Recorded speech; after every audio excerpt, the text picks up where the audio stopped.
Assalamualaikum warahmatullahi wabarakatuh. Perkenalkan, nama saya Unaisa Azahra dengan NIM 1609242034. Saya dari kelas reguler F.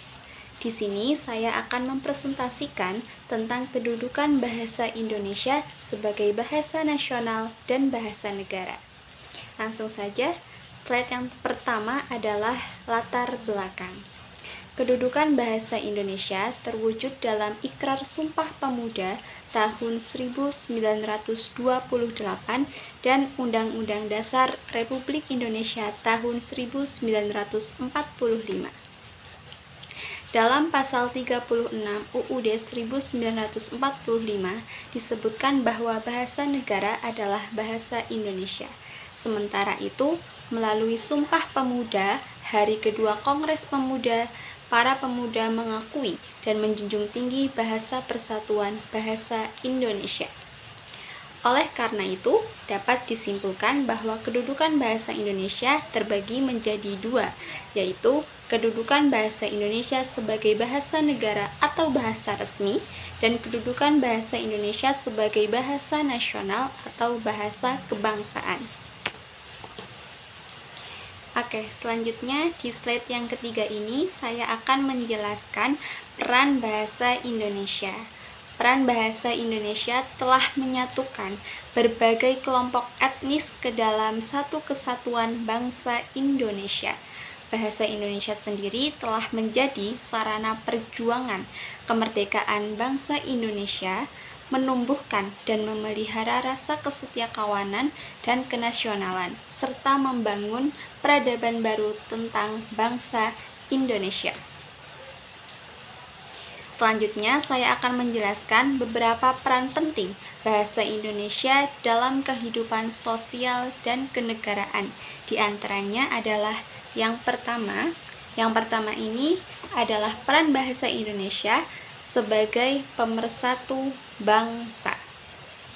Ya, teman-teman, jadi bahasa Indonesia sendiri menjadi bahasa persatuan yang menyatukan berbagai suku di bangsa Indonesia, di negara Indonesia kita ini.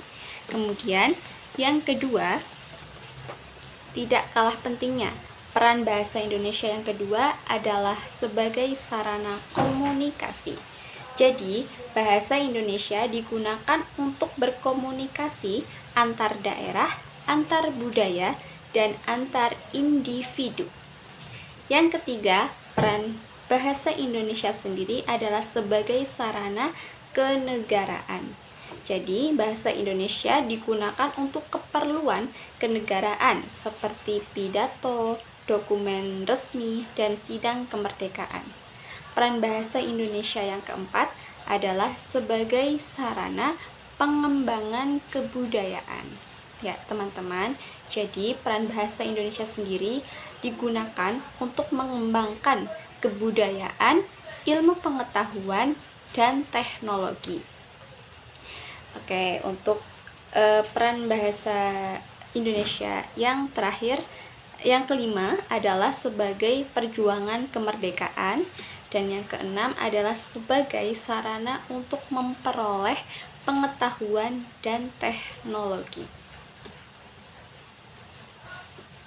Ya, sekarang kita masuk pada kesimpulan presentasi saya. Yang terakhir adalah kesimpulan tentang peran bahasa Indonesia sebagai bahasa nasional dan bahasa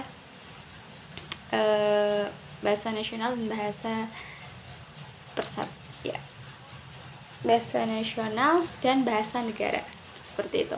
Jadi kesimpulannya adalah dalam era globalisasi dan digitalisasi, bahasa Indonesia perlu terus diintegrasikan dalam komunitas internasional untuk mempertahankan relevansinya. Oke teman-teman, jadi bahasa Indonesia itu sangat penting ya untuk bahasa Indonesia ini sangat penting untuk semua peran. Jadi ada untuk komunikasi, untuk sebagai sarana kenegaraan, dan lain sebagainya. Sekian presentasi dari saya. Mohon maaf apabila ada kata-kata saya yang kurang berkenan. Wabillahi taufiq wal hidayah. Wassalamualaikum warahmatullahi wabarakatuh.